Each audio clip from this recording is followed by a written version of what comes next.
Balloon Bells. Tintin, ಬಹುಶಃ ನನ್ನ ಹೆಸರು ಟಿಂಟಿನ್ ಆಗಿರಬೇಕು. ಆದರೆ ನಾನು ಈ ಕಾಡಲ್ಲಿ ಏನು ಮಾಡ್ತಾ ಇದ್ದೀನಿ?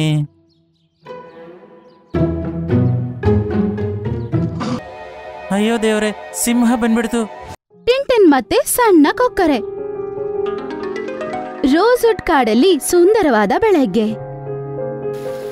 ಜಲಪಾತ ತುಂಬಾನೇ ವೇಗವಾಗಿ ಹರಿಯುತ್ತಿತ್ತು. ಅದೇ ಸಮಯದಲ್ಲಿ ಜಿಂಕೆ, ಜಿರಾಫ್ ಮತ್ತೆ ಮೋಂಟು ಕೋತಿ ಎಲ್ಲರೂ ಅಲ್ಲಿ ನೀರು ಕುಡಿತಾ ಇರ್ತಾರೆ. ಇವತ್ತು ನೀರು ತುಂಬಾ ತಣ್ಣಗೆ ಬರ್ತಾ ಇದೆಯಲ್ವಾ? ಹಾ, ತುಂಬಾನೇ ತಣ್ಣಗೆ. ವಾ, ಮಜಾ ಬಂತು. ಆಗ ಆ ಜಲಪಾತದಿಂದ ಏನೋ ವಸ್ತು ಒಂದು ಕೆಳಗಡೆ ಬರುತ್ತೆ. ಅರೆ, ಅದೇನ್ ಕೆಳಗ್ ಬರ್ತಾ ಇದೆ? ಬನ್ನಿ ನೋಡೋಣ. ಅದು ಹಂಗೆ ಮುಂದೆ ಹೋಗ್ತಾ ಇರತ್ತೆ. ಇವ್ರು ಕೂಡ ಅದ್ರ ಹಿಂದ್ಗಡೆನೆ ಹೋಗ್ತಾರೆ. ತುಂಬಾ ಹೊತ್ತು ನೀರಲ್ಲಿ ಒಡ್ಕೊಂಡು ಹೋದ ನಂತರ, ಹರಿವು ಕಡಿಮೆ ಆದ ನಂತರ ಆ ವಸ್ತುವು ದಡದ ಬಳಿ ಬರಕ್ಕೆ ಶುರುವಾಗತ್ತೆ. ಅವರು ಮೂವರು ಅಲ್ಲಿಗೆ ಹತ್ರ ಹೋದಾಗ ಅವರು ನೋಡ್ತಾರೆ, ಅರೆ, ಇದು ಒಂದು ಮನುಷ್ಯ. ಇದ್ಯಾರು ಬೇಟೆಗಾರನೇ ಆಗಿರಬಹುದು. ಹಾ, ಆದ್ರೆ ನನ್ಗನ್ಸುತ್ತೆ ಇವನು ಸತ್ತೋಗಿದ್ದಾನೆ ಅಂತ. ಆಗ ಸಡನ್ ಆಗಿ ಅವನು ಕಣ್ಣನ್ನು ತೆರಿತಾನೆ. ಅರೆ, ಓಡಿ ಓಡಿ, ಇವನು ಬದುಕಿದಾನೆ, ನಮ್ಮ ಬೇಟೆ ಆಡ್ತಾನೆ. ಹಂಗಂತ ಹೇಳ್ತಾ ಅವ್ರು ಮೂವರು ಅಲ್ಲಿಂದ ಓಡೋಗ್ಬಿಡ್ತಾರೆ. ಆಮೇಲೆ ಅವನು ಎದ್ದು ನಿಂತ್ಕೊಂಡು ಆ ಕಡೆ ಈ ಕಡೆ ತಿರುಗಿ ನೋಡ್ತಾನೆ. ಇದು ಯಾವ ಜಾಗ? ನಾನು ಎಲ್ಲಿದ್ದೀನಿ? ಏನಾಯ್ತು ಅಂತ ಯೋಚನೆ ಮಾಡಿ ಜ್ಞಾಪಕ ಮಾಡ್ಕೊಳಕ್ಕೆ ಕಷ್ಟಪಡ್ತಾನೆ. ಆದ್ರೆ ಅವನ್ಗೆ ಏನೂ ಜ್ಞಾಪಕ ಬರೋದಿಲ್ಲ. ಆಮೇಲೆ ಅವನ್ ಕತ್ತಲ್ಲಿರುವ ಲಾಕೆಟ್ ಅನ್ನು ಅವನು ನೋಡ್ತಾನೆ. ಟಿಂಟಿನ್, ಬಹುಶಃ ನನ್ನ ಹೆಸರು ಟಿಂಟಿನ್ ಆಗಿರಬೇಕು. ಆದರೆ ನಾನು ಈ ಕಾಡಲ್ಲಿ ಏನು ಮಾಡ್ತಾ ಇದ್ದೀನಿ?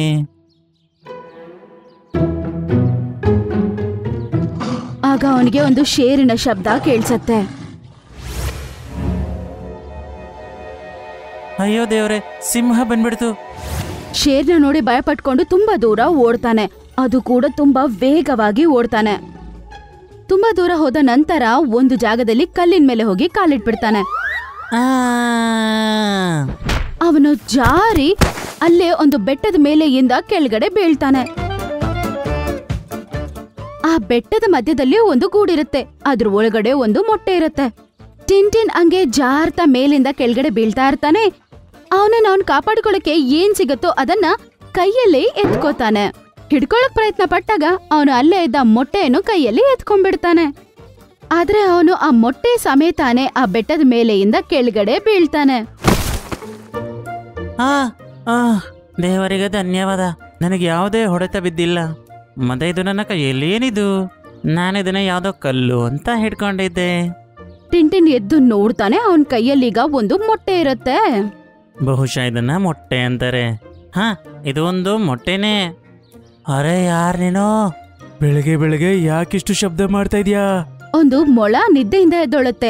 ಆಗ ಟಿಂಟಿನ್ ಅದರ ಎದುರುಗಡೆ ನಿಂತಿರೋದನ್ನ ಅದು ನೋಡಿ ತುಂಬಾನೇ ಶಾಕ್ ಆಗ್ಬಿಡತ್ತೆ. ಅಯ್ಯೋ ದೇವ್ರೆ, ಬೇಟೆಗಾರ ಬೇಟೆಗಾರ ಬಂದ, ಓಡಿ!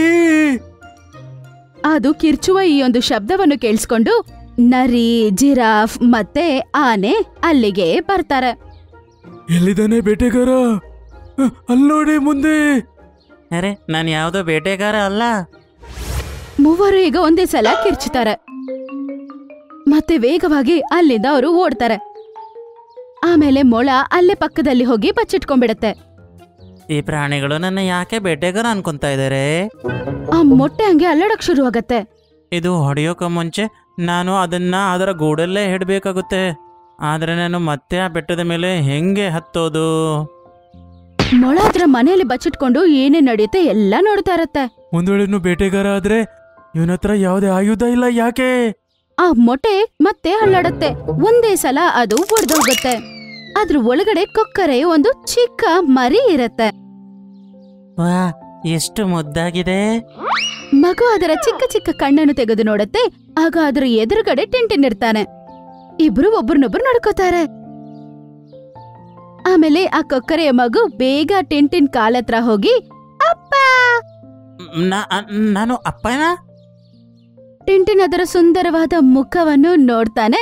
ಆಮೇಲೆ ಅವನು ನಗ್ತಾನೆ. ಹಾ, ನಾನು ನಿಮ್ಮ ಅಪ್ಪ. ಹಂಗಂತ ಹೇಳಿ ಅವನು ಆ ಕೊಕ್ಕರೆಯನ್ನು ಅವನು ಎತ್ಕೋತಾನೆ. ನೀನು ತುಂಬಾ ಕ್ಯೂಟ್ ಇದೆಯಾ. ನೀನು ಯಾವ ಪಕ್ಷಿ? ಇದು ನನಗೆ ಗೊತ್ತಿಲ್ಲ, ಅಂದ್ರೆ ನಿನ್ನ ಮುದ್ದಾದ ಮುಖ ನೋಡಿ ನನಗೆ ಚಿಂಕು ಹೆಸರು ಇಷ್ಟ ಆಗ್ತದೆ, ಸರಿನಾ? ನನಗೆ ಗೊತ್ತಿತ್ತು ನಿನಗೆ ಹೆಸರು ಇಷ್ಟ ಆಗುತ್ತೆ ಅಂತ. ನಿನ್ನ ಊಟಕ್ಕೆ ಏನಾದರೂ ಹುಡುಕೋಣ ಬಾ. ಹಂಗಂತ ಹೇಳಿ ಟಿಂಟಿನ್ ಆ ಮಗುವನ್ನು ಎತ್ಕೊಂಡು ಅಲ್ಲಿಂದ ಹೊರಡ್ತಾನೆ. ಅದನ್ನ ನೋಡಿ ಆ ಮೊಳ ಕೂಡ ಹಿಂದ್ಗಡೆನೆ ಹೋಗುತ್ತೆ. ಆಮೇಲೆ ತುಂಬಾ ದೂರ ಹೋದ ನಂತರ ಒಂದು ಆಪಲ್ ಮರವನ್ನು ನೋಡ್ತಾನೆ. ಆಮೇಲೆ ಟಿಂಟಿನ್ ಒಂದು ಕಲ್ಲನ್ನು ಎತ್ಕೊಂಡು ಆ ಆಪಲ್ಗೆ ಹೊಡಿತಾನೆ. ಅವನು ಮೊದಲು ಗುರಿ ಇಟ್ಟು ಹೊಡೆದಾಗ್ಲೇ ಒಂದು ಆಪಲ್ ಕೆಳಗಡೆ ಬಂದು ಬೀಳತ್ತೆ. ಅದು ಆ ಆಪಲ್ ಅನ್ನು ಎತ್ಕೊಂಡು ಚಿಂಕು ಕೊಕ್ಕರೆ ಹತ್ರ ಎತ್ಕೊಂಡೋಗಿ ಕೊಡ್ತಾನೆ. ತಗೋ ಚಿಂಕು, ಇದನ್ನ ತಿನ್ನು. ಕೊಕ್ಕರೆ ಆಪಲ್ ನ ವಾಸನೆ ನೋಡುತ್ತೆ. ಆಮೇಲೆ ಭೂಮಿ ಕಡೆಗೆ ಮುಖವನ್ನಿಡುತ್ತೆ. ನೀನ್ ಯಾಕೆ ಇದನ್ನ ತಿಂತಾ ಇಲ್ಲ? ಆಗ ಟಿಂಟಿನ್ ಕಾಲನ್ನು ಒಂದು ಹುಳ ಕಚ್ಬಿಡುತ್ತೆ. ಆ ಟಿಂಟಿನ್ ಆ ಹುಳನ ಕೈಯಲ್ಲಿ ಎತ್ಕೊಂಡು ಅದಕ್ಕೆ ತೋರಿಸ್ತಾನೆ. ಅಪ್ಪ ಹಂಗಂತ ಹೇಳಿ ಅದು ಹತ್ರ ಹೋಗಿ ಆ ಹುಳವನ್ನು ಪಟ್ ಅಂತ ತಿನ್ಬಿಡುತ್ತೆ. ಅರೆ, ನೀನು ಹುಳ ತಿಂತಾ ಇದೀಯಾ?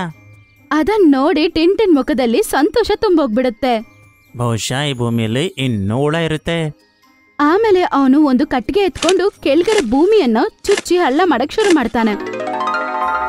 ಆಗ ಒಳಗಡೆಯಿಂದ ತುಂಬಾ ಹುಳಗಳು ಆಚೆ ಬರ್ತವೆ. ಅಪ್ಪ ಟಿಂಕು ಕೊಕ್ಕರೆ ಎಲ್ಲ ಹುಳಗಳನ್ನು ತಿನ್ನುತ್ತೆ. ಟಿಂಟಿನ್ ಕೊಕ್ಕರೆ ತಿನ್ನೋದನ್ನ ನೋಡಿ ತುಂಬಾನೇ ಸಂತೋಷ ಪಡ್ತಾನೆ.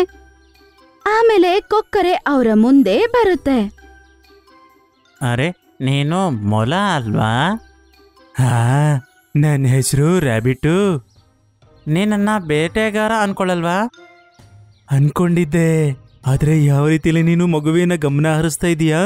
ನನಗೆ ಅನಿಸ್ತಾ ಇಲ್ಲ ನೀನ್ ಯಾವ್ದೋ ಬೇಟೆಗಾರ ಅಂತ. ಧನ್ಯವಾದ. ಆದ್ರೆ ಎಲ್ರೂ ನನ್ನ ಅದೇ ರೀತಿ ಅನ್ಕೊಂಡು ಓಡೋಗ್ತಾರೆ. ಏನು ನಿನ್ನ ಹತ್ರ ಕೇಳಬಹುದಾ? ನೀನು ಬೇಟೆಗಾರ ಅಲ್ಲ ಅಂದ್ರೆ ಇಲ್ಲಿ ಏನ್ ಮಾಡ್ತಾ ಇದೀಯ ಅಂತ? ನನಗೂ ಏನು ನೆನಪಿಲ್ಲ. ನನಗೆ ಇದು ಕೂಡ ಗೊತ್ತಿಲ್ಲ ನನ್ನ ಹೆಸರು ಏನು ಅಂತ. ಅದು ಈ ಲಾಕೆಟಲ್ಲಿ ಟಿಂಟಿನ್ ಅಂತ ಇದೆ. ಅದಕ್ಕೆ ನನ್ಗನ್ನಿಸ್ತು ಇದೇ ನನ್ನ ಹೆಸರು ಅಂತ. ಬಾ, ಏನ್ ತೊಂದರೆ ಇಲ್ಲ. ಇದು ಊಟ ಮಾಡಿದ್ಯಾ ಅಲ್ಲ, ಈಗ ಇದಕ್ಕೆ ದಾಹ ಆಗ್ತಾ ಇರಬೇಕು. ಹಾ ಬಾ, ನಾನು ನಿನಗೆ ಕೊಳದ ದಾರಿ ತೋರಿಸ್ತೀನಿ. ಟಿಂಟಿನ್ ಆ ಕೊಕ್ಕರೆಯನ್ನು ಎತ್ಕೋತಾನೆ. ಆಮೇಲೆ ಮೊಳದ ಹಿಂದ್ಗಡೆನೆ ಹೋಗ್ತಾನೆ. ನದಿಯ ಬಳಿ ಹೋದ ನಂತರ ಅವರಿಬ್ರು ನೀರನ್ನು ಕುಡಿತಾರೆ. ನಿನಗೆ ತುಂಬಾ ಧನ್ಯವಾದ ರಾಬಿಟ್. ಮತ್ತೆ ಅಲ್ಲೇ ನೀರ್ ಕುಡಿತಿರುವ ಒಂದು ಜಿಂಕೆ ಸಡನ್ ಆಗಿ ಕಿರ್ಚತ್ತೆ. ಅರೆ ಓಡಿ, ಬೇಟೆಗಾರ ಬಂದಿದ್ದಾನೆ, ಬೇಟೆಗಾರ. ಹಂಗಂತ ಹೇಳಿ ಅದು ಅಲ್ಲಿಂದ ಓಡೋಗ್ಬಿಡುತ್ತೆ. ಈ ಪ್ರಾಣಿಗಳು ಎಲ್ಲಿವರೆಗೂ ನನ್ನ ಬೇಟೆಗಾರ ಅನ್ಕೊಂಡಿರುತ್ತೆ. ಅರೆ ಅನ್ಕೊಳ್ಳಿ ಬಿಡು, ಈಗ ನಿನ್ಗೂ ಕೂಡ ಗೊತ್ತಿಲ್ಲ ನೀನ್ ಯಾರು ಅಂತ. ಟಿಂಟಿನ್ ಮತ್ತೆ ಮೊಳ ಇಬ್ರು ನಗ್ತಾರೆ. ಮೊಳ ಶಾಶ್ವತವಾಗಿ ಟಿಂಟಿನ್ ಮತ್ತೆ ಚಿಂಕು ಜೊತೆನೇ ಇರ್ತಾ ಇತ್ತು. ಚಿಂಕು ಟಿಂಟಿನ್ನೇ ಅದರ ಅಪ್ಪ ಅಂತ ಅನ್ಕೋತಿತ್ತು. ಅದರಿಂದ ಅದು ಅವನ ಜೊತೆ ತುಂಬಾ ಸಂತೋಷವಾಗಿರ್ತಿತ್ತು. ಅವ್ರು ಒಟ್ಟಿಗೆ ಇರೋರು, ಒಟ್ಟಿಗೆ ತಿನ್ನೋರು, ಒಟ್ಟಿಗೆ ಮಲಗೋರು, ಇದೇ ತರ ತುಂಬಾ ದಿನ ಕಳೆದು ಹೋಗುತ್ತೆ. ಈಗಂತೂ ಟಿಂಟಿನ್ ತುಂಬಾನೇ ದೊಡ್ಡವನಾಗಿರ್ತಾನೆ. ಒಂದಿನ ಅವ್ರ ಮೂವರು ಕುತ್ಕೊಂಡು ಒಬ್ಬರ ಜೊತೆ ಒಬ್ರು ಮಾತಾಡ್ಕೋತಾ ಇರ್ತಾರೆ. ಆಗ ಆಕಾಶದಲ್ಲಿ ಕೊಕ್ಕರೆಗಳ ಗುಂಪು ಒಂದು ಹಾರ್ಕೊಂಡು ಹೋಗೋದನ್ನ ನೋಡ್ತಾರೆ. ಅರೆ ಅಪ್ಪ, ಅಲ್ಲಿ ನೋಡು. ಇದೆಲ್ಲವೂ ನಿನ್ನ ಹಾಗೇನೆ. ಮತ್ತೆ ಇದು ಹಾರುತ್ತೆ. ಮತ್ತೆ ಇದರ ಅರ್ಥ ನೀನು ಸಹ ಹಾರ್ಬೋದು ಅಂತ. ರಾಬಿಟ್, ನಿನಗೇನಾದ್ರೂ ಗೊತ್ತಾ ಇದರ ಹಿಂಡು ಎಲ್ಲಿರುತ್ತೆ ಅಂತ? ಹಾ, ಆದ್ರೆ ನನಗೆ ಅನ್ಸೋದಿಲ್ಲ ಅವರ ಮಧ್ಯದಲ್ಲಿ ಚಿಂಕುನ ಕಳ್ಸೋದು ಒಳ್ಳೇದು ಅಂತ. ಇಲ್ಲ ಅಪ್ಪ, ನಾನ್ ನಿನ್ನನ್ ಬಿಟ್ಟು ಎಲ್ಲಿಗೂ ಹೋಗಲ್ಲ. ಆದ್ರೆ ನೀನು ಆಹಾರಕ್ಕೆ ಬಯಸ್ತೀಯಲ್ಲ. ಆಮೇಲೆ ಚಿಂಕು ಆಕಾಶದ ಕಡೆ ನೋಡುತ್ತೆ. ಆಮೇಲೆ ಅದು ಏನು ಹೇಳೋದಿಲ್ಲ. ಏನ್ ತೊಂದ್ರೆ ಇಲ್ಲ, ನಾನ್ ನಿನ್ಗೆ ಹಾರೋದನ್ನ ಹೇಳ್ಕೊಡ್ತೇನೆ.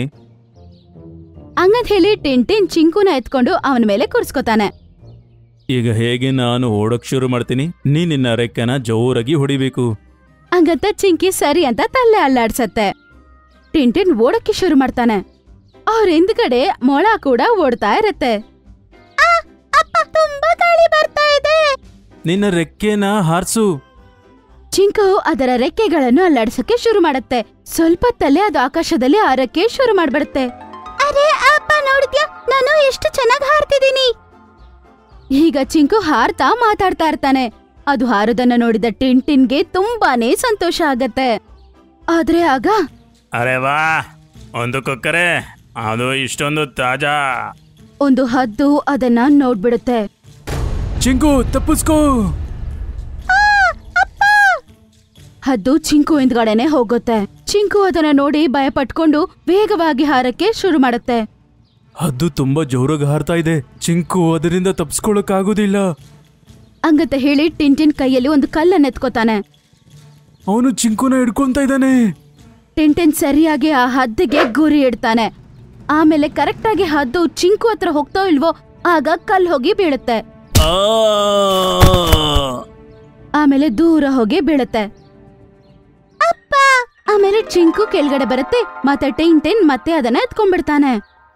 ಒಂದ್ ವೇಳೆ ನೀನು ನಿನ್ನ ಹಿಂಡಿನ ಜೊತೆ ಇದ್ರೆ ಆಗ ಯಾರು ನಿನಗೆ ಹಲ್ಲೆ ಮಾಡೋಕ್ಕಾಗಲ್ಲ. ಇಲ್ಲ ಅಪ್ಪ, ನಾನು ನಿನ್ನನ್ನ ಬಿಟ್ಟು ಎಲ್ಲಿಗೂ ಹೋಗೋದಿಲ್ಲ. ಟಿಂಟಿನ್ ಯಾರು? ಅವನು ಈ ಕಾಡಲ್ಲಿ ಯಾಕಿದ್ದಾನೆ? ಟಿಂಟು ಕೊಕ್ಕರೆ ಅಪ್ಪ ಅಮ್ಮನ್ನ ಅವನು ಹುಡುಕ್ತಾನ? ಈ ಎಲ್ಲಾ ಪ್ರಶ್ನೆಗಳಿಗೆ ಉತ್ತರ ಬೇಕಾದ್ರೆ ಈ ಕಥೆಯ ಪಾರ್ಟ್ 2 ಅನ್ನು ನೀವು ನೋಡ್ಲೇಬೇಕು. ಬ್ಲೂ ಲ್ಯಾಂಡಿನ ಜಂತುಗಳು ಎಲ್ಲ ಶೇರ್ ಖಾನ್ ಕರೆದ ಕಾರಣದಿಂದ ಅವರ ಗುಹೆ ಹತ್ರ ಹೋಗ್ತಾರೆ. ಸ್ವಲ್ಪ ತಾದ್ಮೇಲೆ ಶೇರ್ ಖಾನ್ ಅವನ್ ತರನೇ ಕಾಣಿಸುವ ಇನ್ನೊಂದು ಸಿಂಹದ ಜೊತೆ ಬಂದು ಅಲ್ಲಿ ನಿಂತ್ಕೋತಾನೆ. ನನ್ನ ಪ್ರೀತಿಯ ಪ್ರಾಣಿಗಳೇ, ಕೆಲವು ದಿನಗಳಿಗೋಸ್ಕರ ನಾನು ನನ್ನ ತಮ್ಮನ ನೋಡೋಕೆ ಅವನ ಕಾಡಿಗೆ ಹೋಗ್ತಿದ್ದೀನಿ. ಅಷ್ಟರ ತನಕ ನನ್ನ ಫ್ರೆಂಡ್ ಶೇರು ಈ ಕಾಡನ್ನ ನೋಡ್ಕೊಳ್ತಾರೆ. ಸರಿ ಶೇರ್ ಖಾನ್, ನೀವು ಬರುವ ತನಕನೂ ಶೇರುನೇ ನಮ್ಮೆಲ್ಲರ ರಾಜ ಆಗಿರ್ತಾರೆ. ನಿಮಗೆ ತುಂಬಾ ಧನ್ಯವಾದಗಳು. ಸ್ವಲ್ಪ ತಾದ್ಮೇಲೆ ಶೇರ್ ಖಾನ್ ಅಲ್ಲಿಂದ ಹೋಗ್ಬಿಡುತ್ತೆ. ಮತ್ತೆ ಅದರ ಜಾಗದಲ್ಲಿ ಇನ್ನೊಂದು ಸಿಂಹ ಕೂತಿರುತ್ತೆ. ಮಧ್ಯಾಹ್ನದ ಸಮಯದಲ್ಲಿ ಮೋಂಟು ಖಡ್ಗಮೃಗ ಅದು ತುಂಬಾನೇ ಮಸ್ತಿಯಲ್ಲಿ ಈ ಕಡೆ ಆ ಕಡೆ ಸುತ್ತಾಡ್ತಾ ಇತ್ತು. ಅದೇ ನದಿಯ ಬಳಿ ಒಂದು ಮರದ ಮೇಲೆ ಬುಲ್ಬುಲ್ ಪಕ್ಷಿ ಅದರ ಗೂಡು ಕಟ್ಕೊಂಡಿತ್ತು. ಆ ಗೂಡಿನ ಒಳಗಡೆ ಅದರ ಮಗುವಾದ ಮುನ್ನು ಕೂಡ ವಾಸಿಸ್ತಿತ್ತು. ಅದರ ರೆಕ್ಕೆಗೆ ತುಂಬಾನೇ ಪೆಟ್ಟಾಗಿರುತ್ತೆ. ಮರ ಬೀಳ್ಸೋದ್ರಲ್ಲಿ ಎಂತ ಮಜಾ ಬರುತ್ತೆ. ಇವತ್ತಂತೂ ನಿಲ್ಸೋರು ಇಲ್ಲ. ಹಂಗಂತದ್ದು ಜೋರಾಗಿ ಓಡ್ಬಂದು ಬುಲ್ಬುಲ್ ಇರುವ ಮರನ ಗುದ್ದುತ್ತೆ. ತಕ್ಷಣ ಬುಲ್ಬುಲ್ನ ಗೂಡು ಕೆಳಗಡೆ ಬಂದು ಬೀಳುತ್ತೆ. ಡ್ರ್ಯಾಗನ್ ಫ್ರೂಟ್ ಕೂಡ ಹೋಗಿ ನೀರಲ್ಲಿ ಬಿದ್ದ್ಬಿಡುತ್ತೆ. ಮತ್ತೆ ಮಗುಗೆ ಕೂಡ ಇನ್ನೂ ಜಾಸ್ತಿ ಪೆಟ್ಟಾಗುತ್ತೆ. ನೀನು ಏನ್ ಮಾಡಿದ್ಯಾ? ಅರೆ ಏನಾಯ್ತು? ಯಾಕೆ ಕೂಗಾಡ್ತಾ ಇದ್ಯಾ? ನನ್ ಮಗುಗೆ ಆಲ್ರೆಡಿ ಪೆಟ್ಟಾಗಿತ್ತು. ಈಗ ನಿನ್ನಿಂದ ಇನ್ನೂ ಜಾಸ್ತಿ ಪೆಟ್ಟಾಗಿದೆ. ಮತ್ತೆ ಆ ಡ್ರ್ಯಾಗನ್ ಫ್ರೂಟ್ ಅದಕ್ಕೆ 12 ದಿನ ಕೊಡ್ಬೇಕಾಗಿರುವ ಔಷಧಿ ಅದನ್ನ ಕೂಡ ನೀನ್ ನೀರಿಗೆ ತಳ್ಬಿಟ್ಟೆ. ಇದ್ರಲ್ಲಿ ನನ್ ತಪ್ಪಿಲ್ಲ. ನಾನ್ ಈಗ್ಲೇ ಸಿಂಹ ಮಹಾರಾಜ ಹತ್ರ ಹೋಗ್ತೀನಿ. ನೀನ್ ಮಾಡಿರೋ ತಪ್ಪಿಗೆ ಖಂಡಿತ ನಿಂಗೆ ಶಿಕ್ಷೆ ಸಿಗ್ಬೇಕು. ಬುಲ್ಬುಲ್ ಸಿಂಹದ ಹತ್ರ ಹೋಗಿ ಎಲ್ಲಾ ವಿಷಯವನ್ನು ಹೇಳುತ್ತೆ. ತಕ್ಷಣ ಸಿಂಹ ಎಲ್ಲಾರನ್ನೂ ಸಭೆಗೆ ಕರೆಯುತ್ತೆ. ಈ ಎಲ್ಲ ಸಮಸ್ಯೆನ ನಾನು ಕೇಳಿದ ನಂತರ ಇದರಲ್ಲಿ ನನಗನ್ಸಿದ್ದೊಂದೇನೆ, ಮೋಂಟು ಗೇಂಡಾಮೃಗ. ಗೇಂಡ ಗಮ್ಮತ್ ಮಾಡುವಾಗೆಲ್ಲ ಮರ ಗಿಡ ಎಲ್ಲ ಬೀಳ್ಸಿನೇ ಗಮ್ಮತ್ ಮಾಡೋದಲ್ವಾ. ಅದರಿಂದಾಗಿ ನಿನ್ನ ಗೂಡು ಬಿತ್ತು ಅಂತೇಳಿದ್ರೆ ಅದು ಅವನ ತಪ್ಪಲ್ಲ, ಗೊತ್ತಾಯ್ತಾ? ಆದ್ರೆ ನನ್ನ ಮಗುಗೆ ಆರೋಗ್ಯ ಸರಿಯಾಗ್ಬೇಕಂದ್ರೆ ಕೊಡ್ಬೇಕಾಗಿರುವ ಔಷಧಿ ಅದೇ ಡ್ರ್ಯಾಗನ್ ಫ್ರೂಟ್ ಯಾರು ತರ್ಕೊಡ್ತಾರೆ? ಅದು ನೀರಲ್ಲಿ ಬಿದ್ಬಿಡ್ತಲ್ವಾ? ನೀನು ಅವನಮ್ಮ ಅಲ್ವಾ, ನೀನು ಅದನ್ನ ಹೇಗೆ ತರಬೇಕು ಅಂತ ನೋಡ್ಕೋ. ಹಂಗಂತೇಳಿ ಅವನು ಮತ್ತೆ ಗುಹೆ ಒಳಗಡೆ ಹೋಗ್ಬಿಡ್ತಾನೆ. ಯಾರಿಗೂ ಅವ್ರು ಹೇಳಿದ ನ್ಯಾಯ ಇಷ್ಟನೇ ಆಗಿಲ್ಲ. ಸಾಯಂಕಾಲ ಪಿಂಕಿ ನರಿ ಸಿಂಹದ ಗುಹೆ ಒಳಗಡೆ ಹೋಗಿ ಮಾತಾಡಕ್ ಶುರು ಮಾಡುತ್ತೆ.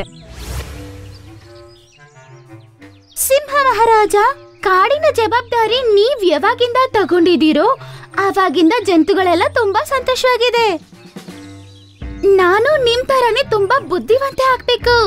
ಅದ್ರಿಂದ ನಾನ್ ನಿಮ್ಮ ನೌಕರಿಯಾಗಿರ್ಬೇಕು ಅನ್ಕೊಂಡಿದೀನಿ. ಮತ್ತೆ ನಿಮಗೆ ಸೇವೆ ಮಾಡ್ಕೊಳ್ಳುವ ಒಂದು ಚಾನ್ಸ್ ಕೊಡಿ. ಅರೆ ವಾ, ನೀನಂತೂ ಒಳ್ಳೆ ಮಾತು ಹೇಳಿದ್ದೀಯಾ. ನಿನ್ನನ್ನು ನಾನು ಕೆಲ್ಸಕ್ಕೆ ಇಟ್ಕೊಳ್ತೀನಿ, ಆಯ್ತಾ? ಅವತ್ತಿಂದ ಪಿಂಕಿ ನರಿ ಸಿಂಹದ ಜೊತೆನೆ ಇರಕ್ ಶುರು ಮಾಡುತ್ತೆ. ಮತ್ತೆ ದಿನೇ ಅದ್ ಮಾಡುವ ತಪ್ಪುಗೆ ಅದನ್ನ ಹೊಗಳ್ತಾ ಇರುತ್ತೆ. ಒಂದಿನ ಸಾಯಂಕಾಲ ನರಿ ಅದನ್ನ ಹೊಗಳ್ತಾ ಈಗಂತ ಹೇಳುತ್ತೆ. ಸಿಂಹ ಮಹಾರಾಜ, ಹಿಮಾಲಯ ಪರ್ವತದ ಮೇಲೆ ಒಂದು ಡ್ರ್ಯಾಗನ್ ಫ್ರೂಟ್ ಬೆಳೆಯುತ್ತೆ.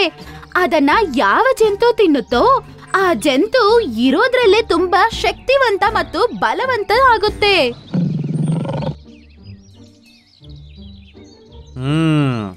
ಹಾಗಾದ್ರೆ ಒಂದ್ ಕೆಲ್ಸ ಮಾಡು, ಆ ಡ್ರ್ಯಾಗನ್ ಫ್ರೂಟ್ನ ನನಗೆ ನೀನ್ ತಂದ್ಕೊಡ್ಬೇಕೀಗ. ಸಿಂಹ ಮಹಾರಾಜ, ಆ ಹಣ್ಣು ಬರೀ ಹಿಮಾಲಯ ಪರ್ವತದಲ್ಲಿ ಮಾತ್ರ ಬೆಳೆಯುತ್ತೆ. ಅದು ತುಂಬಾ ದೊಡ್ಡದಾಗಿರುತ್ತೆ. ಅದರಿಂದ ಅದನ್ನ ಯಾವ್ದಾದ್ರೂ ಹದ್ದು ಮಾತ್ರನೇ ತರಕ್ಕಾಗುತ್ತೆ. ಮತ್ತೆ ಇನ್ನೊಂದು ವಿಷಯ, ಆ ಹಣ್ಣನ್ನ ಪೂರ್ತಿಯಾಗಿ ನೀವು ತಿಂದ್ರೆ ಮಾತ್ರನೇ ಶಾಶ್ವತವಾಗಿ ಬುದ್ಧಿವಂತೆ ಮತ್ತು ಶಕ್ತಿಶಾಲಿ ಆಗ್ತೀರಾ.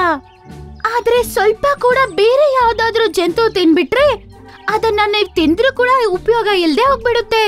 ಸರಿ, ಹಾಗಾದ್ರೆ ನಾನು ಗೋಲ್ಡಿ ಹದ್ದತ್ರ ಈಗ್ಲೇ ಅದನ್ನ ತರಕ್ಕೆ ಹೇಳ್ತೀನಿ. ತಕ್ಷಣ ಸಿಂಹ ಮಹಾರಾಜ ಗೋಲ್ಡಿನ ಕರೆದು ಡ್ರ್ಯಾಗನ್ ಫ್ರೂಟ್ ತರಕ್ಕೆ ಕಳ್ಸುತ್ತೆ. 2 ದಿನದೊಳಗಡೆ ಗೋಲ್ಡಿ ಹೋಗಿ ಡ್ರ್ಯಾಗನ್ ಫ್ರೂಟ್ ತರುತ್ತೆ. ಇದನ್ನ ನಾನೀಗ ತಿಂತೀನಿ, ಮತ್ತೆ ಜಗತ್ತಿನ ಅತ್ಯಂತ ಶಕ್ತಿಶಾಲಿ ಪ್ರಾಣಿ ಆಗೋಗ್ತೀನಿ. ಸಿಂಹ ಮಹಾರಾಜ ಡ್ರ್ಯಾಗನ್ ಫ್ರೂಟ್ ನ ತಿನ್ನೋಣ ಅಂತ ಹೋಗ್ತಾನೆ. ಆಗ ತಕ್ಷಣ ನರಿ ಅದನ್ನ ಎತ್ಕೊಂಡು ಓಡೋಗ್ಬಿಡುತ್ತೆ. ನಿಲ್ಲು! ಸಿಂಹ ಮಹಾರಾಜ ಹಿಂದೆ ಓಡ್ತಾನೆ, ಆದ್ರೆ ಅದು ಗಿಡಗಳ ಒಳಗಡೆ ಓಡೋಗ್ಬಿಡುತ್ತೆ. ಸಿಂಹ ಮಹಾರಾಜ ಕೂಡ ಒಳಗಡೆ ಹೋಗ್ತಾನೆ, ಆದ್ರೆ ಅದೇ ಸಮಯ ನೋಡ್ಕೊಂಡು ನರಿ ಅವನ ಹತ್ರದಿಂದ ತಪ್ಸ್ಕೊಂಡು ಓಡೋಗ್ಬಿಡುತ್ತೆ. ಪಿಂಕಿ ನರಿನ ಎಷ್ಟು ಹುಡುಕಿದ್ರು ಸಿಕ್ಕೇ ಇಲ್ಲ. ಇನ್ನೊಂದ್ ಕಡೆ ಬುಲ್ಬುಲ್ ಮುಂದೆ ಕುತ್ಕೊಂಡು ಪಾಪ ಅಳ್ತಾ ಇರುತ್ತೆ. ಅಮ್ಮ, ನೀವು ಕೂಗಬೇಡಿ. ನೀನಿಷ್ಟು ಕಷ್ಟ ಪಡ್ತಿರೋದು ನನ್ ಕೈಲಿ ನೋಡಕ್ ಆಗ್ತಿಲ್ಲ ಮಗನೇ. ಒಂದು ತಾಯಿಯ ಕಣ್ಣು ಮುಂದೆನೆ ಮಗು ಸಾಯ್ತಾ ಇರೋದು ನೋಡೋದು ಎಷ್ಟು ದೊಡ್ಡ ದುರಾದೃಷ್ಟ ಗೊತ್ತಾ. ನನಗ್ ಯಾಕಪ್ಪ ಈ ಕಷ್ಟ. ಅಷ್ಟರಲ್ಲೇ ನರಿ ಅಲ್ಲಿಗೆ ಓಡೋನು ಬರುತ್ತೆ, ಮತ್ತೆ ಡ್ರ್ಯಾಗನ್ ಫ್ರೂಟ್ ನ ಅವ್ರ ಮುಂದೆ ಇಡುತ್ತೆ. ಬೇಗ ಇದನ್ನ ತಿನ್ನು ಮುನ್ನು, ನಿನ್ನ ಜೀವನವನ್ನು ಕಾಪಾಡ್ಕೋ. ಅದನ್ನ ಕೇಳಿ ಬುಲ್ಬುಲ್ ಮುನ್ನುಗೆ ಸಪೋರ್ಟ್ ಮಾಡಿ ನಿಲ್ಸುತ್ತೆ. ಮತ್ತೆ ಅಷ್ಟೊತ್ತಿಗೆ ಅಲ್ಲಿಗೆ ಸಿಂಹ ಮಹಾರಾಜ ಬರ್ತಾನೆ. ಇಲ್ಲ, ನನ್ನ ಡ್ರ್ಯಾಗನ್ ಫ್ರೂಟ್ನ ಮುಟ್ಲು ಬೇಡ ನೀನು. ಪಿಂಕಿ ಸಿಂಹ ಮಹಾರಾಜನ ನಿಲ್ಸೋದಕ್ಕೆ ತುಂಬಾನೇ ಪ್ರಯತ್ನ ಪಡುತ್ತೆ. ಅಷ್ಟರಲ್ಲಿ ಮುನ್ನು ಡ್ರ್ಯಾಗನ್ ಫ್ರೂಟ್ ನ ತಿನ್ನಕ್ಕೆ ಶುರು ಮಾಡುತ್ತೆ. ಸ್ವಲ್ಪತ್ತಿಗೆ ಅದರ ಆರೋಗ್ಯ ಸರಿಯಾಗುತ್ತೆ, ಅದರ ನೋವು ಕೂಡ ಕಡಿಮೆ ಆಗುತ್ತೆ. ಈಗ ಅದಕ್ಕೆ ಸ್ವಲ್ಪ ಚೆನ್ನಾಗಿ ಫೀಲ್ ಆಗ್ತಿರುತ್ತೆ. ಅದನ್ನ ನೋಡಿ ಸಿಂಹ ಮಹಾರಾಜನಿಗೆ ಕೋಪ ಬರುತ್ತೆ. ನೀನು ನನ್ಗೆ ದೊಡ್ಡದಾಗಿ ಮೋಸ ಮಾಡಿದ್ದೀಯಾ, ಇದಕ್ಕೆ ನಿಂಗೆ ಶಿಕ್ಷೆ ಸಿಕ್ಕೇ ಸಿಗುತ್ತೆ. ಅದು ಎಲ್ಲಾ ಜಂತುಗಳನ್ನ ಸಭೆಗೆ ಕರೆಯುತ್ತೆ. ಪಿಂಕಿ ನರಿ ಭಯ ಪಡ್ತಾ ನಿಂತ್ಕೊಂಡಿರುತ್ತೆ, ಮತ್ತೆ ಬೇರೆ ಜಂತುಗಳು ಅಲ್ಲಿಗೆ ಹಾಜರಾಗಿರುತ್ತವೆ. ನರಿ ಅವಳ ಫ್ರೆಂಡು ಬುಲ್ಬುಲ್ಗೋಸ್ಕರ ಅಂತ ನನಗೆ ದ್ರೋಹ ಮಾಡಿದಾಳೆ. ಶೇರು ಮಹಾರಾಜ, ಬುಲ್ಬುಲ್ಲಿನ ಮಗು ಆದ ಮುನ್ನುಗೋಸ್ಕರನೇ ನಾನು ಇದೆಲ್ಲ ಮಾಡಿದ್ದು. ಡ್ರ್ಯಾಗನ್ ಫ್ರೂಟ್ ನ ಮೈ ಹುಷಾರಿಲ್ದೇ ಇರುವಾಗ ತಿಂದ್ರೆ ಮಾತ್ರನೇ ಉಪಯೋಗ ಆಗೋದು. ಅದನ್ನ ತಿಂದ್ರೆ ಯಾರು ಶಕ್ತಿಶಾಲಿ ಆಗೋದಿಲ್ಲ. ಓ, ನನ್ನ ಹತ್ರನೇ ಸುಳ್ಳು ಹೇಳಿದ್ದ ನೀನು. ಹಾಗಾದ್ರೆ ನಿನ್ನನ್ನೀಗ ಉಳ್ಸಕ್ಕೆ ಯಾರು ಬರೋದಿಲ್ಲ. ಹಂಗಂತ ಹೇಳಿ ನರಿ ಮೇಲೆ ಅದು ಧುಮ್ಕುತ್ತೆ, ಮತ್ತೆ ಅದರ ಮುಖ ಎಲ್ಲ ಹೊಡೆದಾಕ್ಬಿಡುತ್ತೆ. ಸಿಂಹ ಮಹಾರಾಜ ಅದನ್ನ ಸಾಯಿಸಕ್ಕೆ ಪ್ರಯತ್ನ ಪಡ್ತಿರ್ತಾನೆ. ಅಷ್ಟರೊಳಗಡೆ ಅಲ್ಲಿಗೆ ಶೇರ್ ಖಾನ್ ಬರ್ತಾನೆ. ಅವನು ತಕ್ಷಣ ಸಿಂಹ ಮಹಾರಾಜನ ಅಲ್ಲಿಂದ ತಳ್ಬಿಡ್ತಾನೆ. ಶೇರ್ ಖಾನ್, ಏನ್ ಮಾಡ್ತಾ ಇದ್ಯಾ ನೀನೀಗ? ಬುಲ್ಬುಲ್ ನನಗೆ ಎಲ್ಲ ಹೇಳಿದಾಳೆ, ಗೊತ್ತಾಯ್ತಾ? ನೀನು ಪ್ರೂವ್ ಮಾಡಿಬಿಟ್ಟೆ ನಿನ್ನೊಳಗೆ ಒಬ್ಬ ಒಳ್ಳೆಯ ಲೀಡರ್ ಇಲ್ಲ ಅಂತ. ಮೋಂಟು ಗೇಂಡಾಮೃಗ ಮರಕ್ಕೆ ಡಿಕ್ಕಿ ಹೊಡೆದು ಡ್ರ್ಯಾಗನ್ ಫ್ರೂಟ್ ನೀರಿಗೆ ಹಾಕಿದ್ದ. ಅವನಿಗೆ ಶಿಕ್ಷೆ ಕೊಟ್ಟು ಆ ಡ್ರ್ಯಾಗನ್ ಫ್ರೂಟ್ನ ಹಿಂದೆ ತಂದು ಆ ಮಗುವಿಗೆ ಮತ್ತು ತಾಯಿಗೆ ಕೊಡ್ಬೇಕಿತ್ತು ನೀನು. ಆದ್ರೆ ನೀನ್ ಹಾಗೆ ಮಾಡ್ಲಿಲ್ಲ. ಆದ್ರೆ ನೀನ್ ಅತಿ ಆಸೆಯಲ್ಲಿ ಅದರಿಂದ ಶಕ್ತಿ ಸಿಗುತ್ತೆ ಅಂತ ಗೊತ್ತಾದಾಗ ಇಮಿಡಿಯೇಟ್ಲಿ ನೀನು ಅದನ್ನ ತರ್ಸಕ್ಕೆ ಅಂತ ಹೇಳ್ದೆ. ಈ ರೀತಿ ನೀನು ಕಾಡನ್ನ ಆಳ್ತೀಯಾ? ಆದ್ರೆ ಶೇರ್ ಖಾನ್, ಇಲ್ಲಿಂದ ಹೊರಟೋಗು, ಇಲ್ಲ ಅಂದ್ರೆ ನಾನು ನಿನ್ನ ಫ್ರೆಂಡ್ ಅಂತ ಮರ್ತ್ ಬಿಡ್ತೀನಿ. ಅದನ್ನ ಕೇಳಿ ಆ ಸಿಂಹ ಅಲ್ಲಿಂದ ಬೇಗ ಬೇಗ ಓಡೋಡಿ ಬರುತ್ತೆ.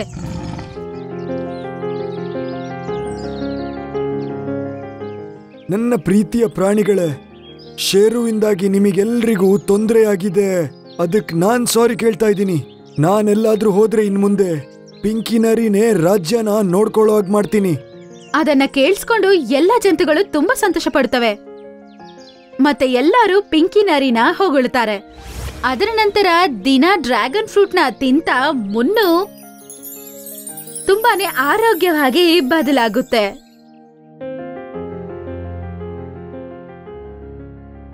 ಮತ್ತೆ ಈ ರೀತಿ ತಾಯಿಯಾದ ಬುಲ್ಬುಲಿನ ಸಮಸ್ಯೆ ತೀರಿ ಹೋಗುತ್ತೆ.